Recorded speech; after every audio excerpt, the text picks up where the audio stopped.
அனைவருக்கும் வணக்கம். மகாபாரதத்திலே யாருக்குமே பிடிக்காத ஒரு கதாபாத்திரம் என்னவென்றால் துரியோதனன். ஏன்னா துரியோதனன் தான் மகாபாரதத்தில மிகப்பெரிய வில்லன் கதாபாத்திரம். அந்த வில்லன்கிட்டயும் ஒரு நல்ல குணம் இருந்ததுங்க. என்ன குணம்னு கேட்டீங்கன்னா நட்பு. துரியோதனுடைய மனைவி பானுமதி, துரியோதனுடைய உயிர் நண்பன் கர்ணன். இந்த 2 பேரும் என்ன பண்ணாங்க, அரண்மனையில அமர்ந்து சொக்கட்டான் ஆடிக்கொண்டிருக்கிறார்கள். சொக்கட்டான்னா தாயக்கட்டுன்னு சொல்லுவாங்க. அவ்வாறு விளையாட்டு சுவாரஸ்யமாக சென்று கொண்டிருக்கிறது. அப்பொழுது துரியோதனன் வருகிறார். தன்னுடைய கணவன் வருகிறாரே என்று பானுமதி இந்த ஆட்டத்திலிருந்து எழுந்து நிற்கிறார். கர்ணன் நினைக்கிறார், எங்கே தோற்று விடுவோம் என்று பயந்துதான் பானுமதி எழுந்து நிற்கிறாரோ என்று, எங்கே நீ இந்த ஆட்டத்திலிருந்து செல்கிறாய் என்று கையை வேகமாக நீட்டுகிறார். அவ்வாறு நீட்டுகின்ற பொழுது, அவர் இடையிலே அணிந்திருந்த மணி மேகலை, மேகலை என்றால் முத்துக்கள் கோர்க்கப்பட்ட ஒரு ஆபரணம். அது கர்ணனுடைய கையிலே பட்டு அருந்து கீழே முத்துக்கள் சிதறி ஓடுகின்றன. இதை துரியோதனன் கவனிக்கின்றான். பானுமதியினுடைய கண்களிலே கண்ணீர்.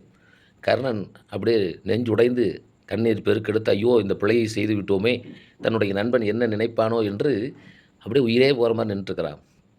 அப்போ துரியோதனன் சிரித்து கொண்டே சொல்கின்றான், இந்த சிதறிய முத்துக்களை எடுக்கவா அல்லது கோர்க்கவா? இந்த வாசகத்தை நீங்கள் நல்லா பார்க்கணும். முத்துக்களை எடுப்பது, அதை விட முத்துக்களை கோர்ப்பது. கோர்ப்பதுன்னா முத்துக்களில் சின்ன ஓட்டை இருக்கும், அந்த ஓட்டையில் நூலோ அல்லது நரம்போ விட்டு அதை கோர்க்கணும். அவ்வாறு கோர்க்கின்ற பொழுது மனநிலை தெளிவாக உள்ளவர்கள் மட்டுமே அந்த செயலை செய்ய முடியும். தன்னுடைய மனைவியினுடைய இடையில் இருந்த மேகலை கர்ணன் பிடித்து இழுத்து அறுத்து விட்டானே என்று டென்ஷனாக மனநிலை குழப்பத்திலே துரியோதனன் இருந்திருந்தால், துரியோதனன் கர்ணனிடம் சண்டைக்கு போயிருப்பான். நீ எப்படி அப்படி பண்ணலாம் அப்படின்னு. அப்போ தெளிந்த சிந்தனை, எந்த விதமான கலக்கமும் இல்லாத ஒரு தெளிந்த சிந்தனை துரியோதனிடத்தில் இருந்தது. துரியோதனன் எவ்வளோ பெரிய ஆன்டி ஹீரோவாக இருந்தாலும் எவ்வளோ பெரிய நட்புக்கு மதிப்பு கொடுக்குறான் பாருங்க. அப்போது எடுக்கவா கோர்க்கவா என்று சொன்னவுடன் கர்ணன், நண்பா இதை கூட நீ விகற்பமாக நினைக்காமல் இருந்த என்னுடைய உயிரையும் தருவேன். அதனால தான் கடைசி வரலும் கர்ணன் வந்து துரியோதனுக்காக உயிரையே கொடுத்தான். இதைத்தான் வள்ளுவர் சொல்கிறாரு, பேதைமை ஒன்றோ பெருங்கிழமை என்றுணர்க நோதக்க நட்டார் செய்யும்.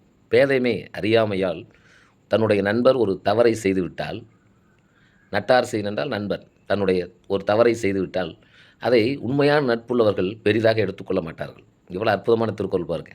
மகாபாரதத்திலேருந்து திருவள்ளுவர் ரெஃபரன்ஸ். பேதமை ஒன்றோ பெருங்கிழமை என்றுணர்க நோதக்க நட்டார் செய்யும். தன்னுடைய நண்பர்கள் தெரியாமல் அறியாமல் செய்த தவறை, பேதமை தெரியாமல் செய்கிறாங்க அப்படின்னு சொல்லிட்டு உண்மையான நண்பர்கள் மன்னித்து விடுவார்கள். போலி நண்பர்கள் அந்த தவறை சுட்டி காட்டி நண்பர்களை துன்பப்படுத்துவார்கள். ஆகவே இந்த சிந்தனை மிகவும் அற்புதமானது. நன்றி.